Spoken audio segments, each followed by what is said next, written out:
My name is Angel Langkomaranan, and this cutie pie over here is Uno. Say hi, Uno. Hi. And you're watching Who But Mommy.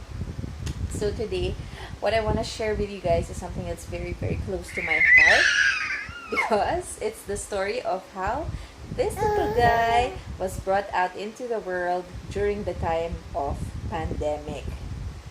And so it's Una's birth story because I know that in a few years maybe I'm going to forget some of the details of his birth story, and I really don't want to lose all those memories. So that's why I'm making this video so that Uno can have something to go back to when he grows up, and then he can hear all about his birth story.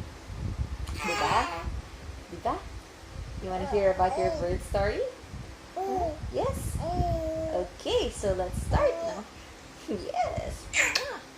So I found out that I was pregnant with Uno around September of last year. And it was quite an uneventful pregnancy. So this little guy is actually very, very good. He's a good fetus. He was a good fetus when he was in my stomach. So it didn't really give me any trouble. He was a very, very nice baby inside. So I had a very happy and normal pregnancy. Of course, we had the cravings and the usual symptoms of pregnancy, but nothing too difficult. And then, around March, there came the lockdown. So, nagkaroon po tayo ng lockdown. And Will and I had to stay at home. So, he and I didn't have to work from home because both our jobs are operations-based. So, we didn't really have any work to take home. So, the lockdown for me during my pregnancy was both good and bad. So, good because for the last trimester of my pregnancy, I was able to get a lot of rest. So I was able to to just lie down and didn't have to walk too much. I didn't have to get tired. Diba? So I was able to have a safe last trimester because of the lockdown. I was just at home and taking a rest. Yes. And another good thing about it is that Will and I got to spend a lot of time together. So we had a lot of quality time, and we enjoyed each other's company during the last 2 to 3 months of just the two of us together.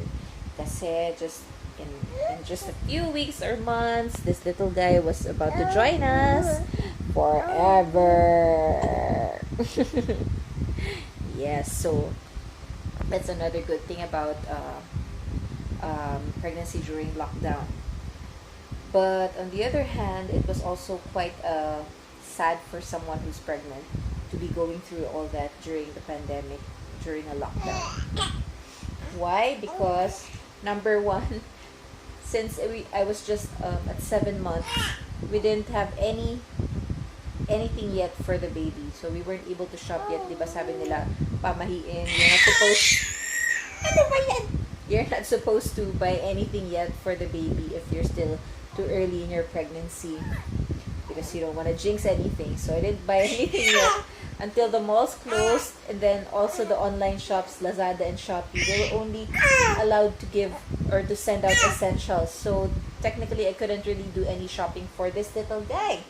So fortunately, we were rescued by some of our friends and family who sent us their baby stuff so that Uno can have something to use when he comes out. So thank you so much, especially to my Ate Marge and to my BFF Christine and to all the other people who kindly gave us things for us to get ready for Uno's arrival. And another sad thing about being pregnant during the pandemic was that, of course, due to the social distancing, and of course you can't have any social gatherings with the pandemic, and so that's why baby showers were out of the question, right?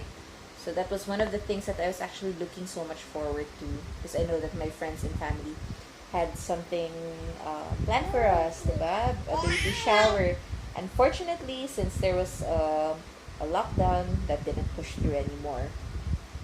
Another sad thing about being pregnant during the lockdown, during the first 2 trimesters of my pregnancy, I was able to indulge all my cravings when I was at the office, if I crave for a donut, I just had to cross the street.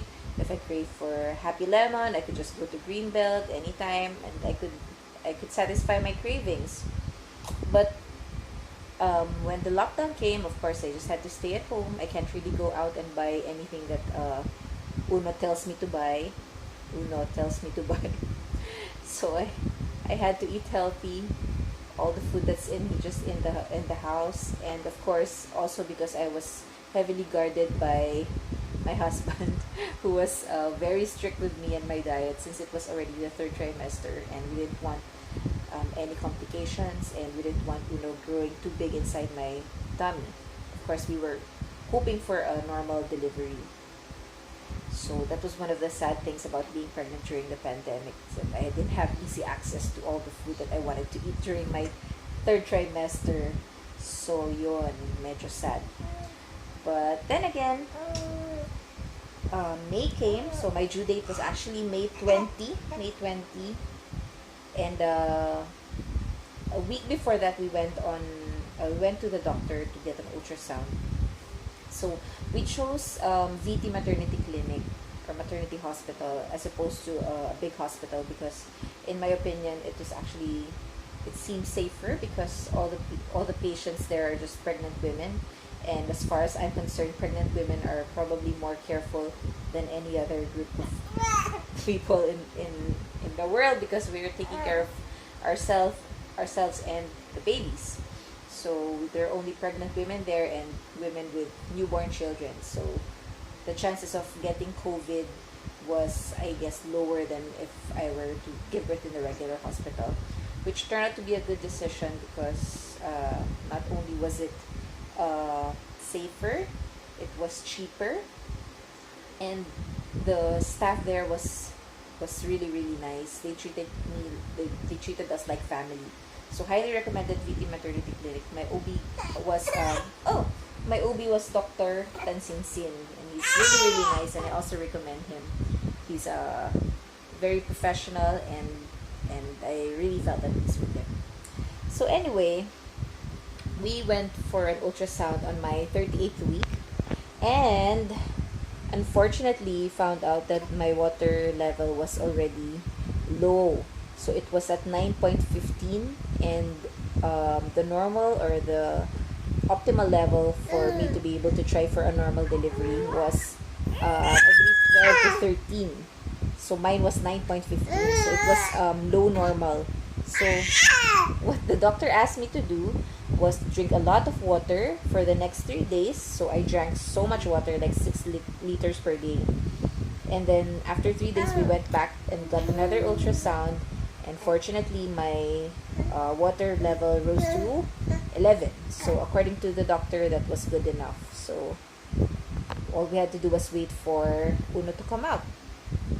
So unfortunately, this little baby didn't want to come out the normal way.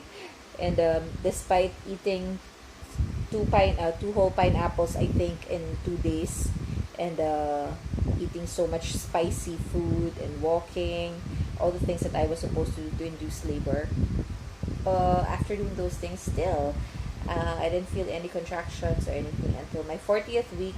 So we went back to the doctor and got another ultrasound, and unfortunately my water was down to 7.9. So that was already considered low. 8 is considered low, so mine was 7.9.